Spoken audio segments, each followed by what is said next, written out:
Mercredi 17 janvier, le stade du Parc des Princes a accueilli la conférence de presse de lancement du Salon du Cheval de Paris, qui fera son grand retour à la porte de Versailles en décembre prochain. Nous nous sommes entretenus avec Emmanuel Semo, directeur de l'événement.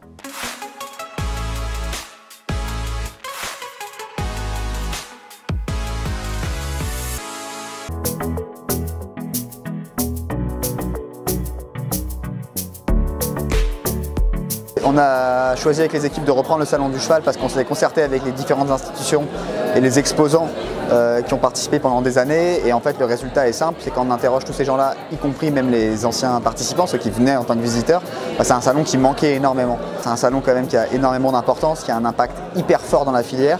Et donc pour nous, on voulait absolument étudier toutes les possibilités, tous les scénarios possibles pour le refaire venir différemment, avec un autre schéma, mais toujours avec un objectif simple, c'est que tout le monde ait ce sentiment d'appartenance et soit excité de retrouver ce salon et passe vraiment un moment de rêve, quel que soit l'âge et quelle que soit la raison pour laquelle on y va. Nous, avant tout, on monte à cheval depuis l'âge de 3 ans. On a commencé à poney club, on est monté en amateur. Nous sommes éleveurs, on est propriétaires de chevaux et donc on a déjà, on va dire, un petit passif dans le milieu du cheval. On connaît bien les exposants même avant même de reprendre le salon du cheval, et c'est même eux pour certains qui nous ont un peu chauffé en disant mais avec ce que vous faites, allez-y, ça peut être sympa avec votre patte d'apporter ça.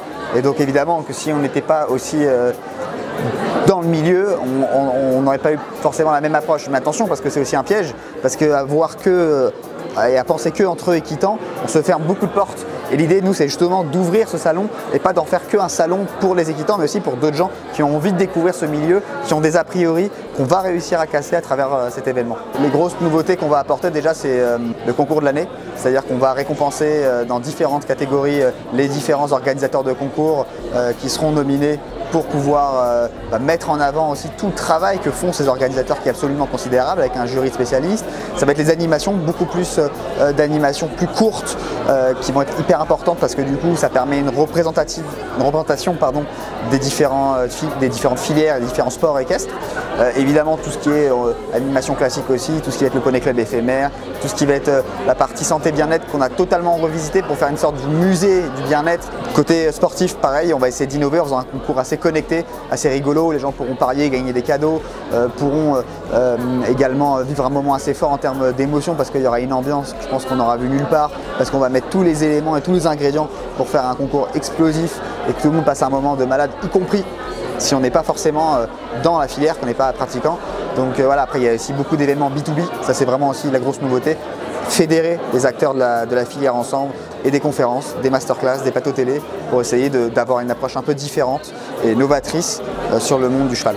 Dans tout ce qu'on fait, on consulte beaucoup, mais on essaye quand même aussi de s'écouter un peu parce qu'à consulter tout le monde, on n'arrive pas forcément à avoir des idées très claires. Donc on sait très bien où on veut aller.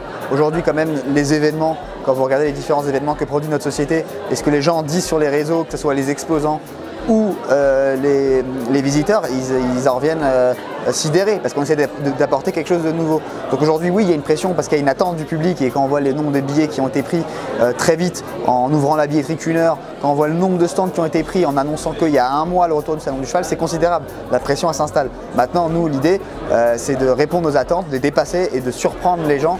On va au fur et à mesure dévoiler le programme.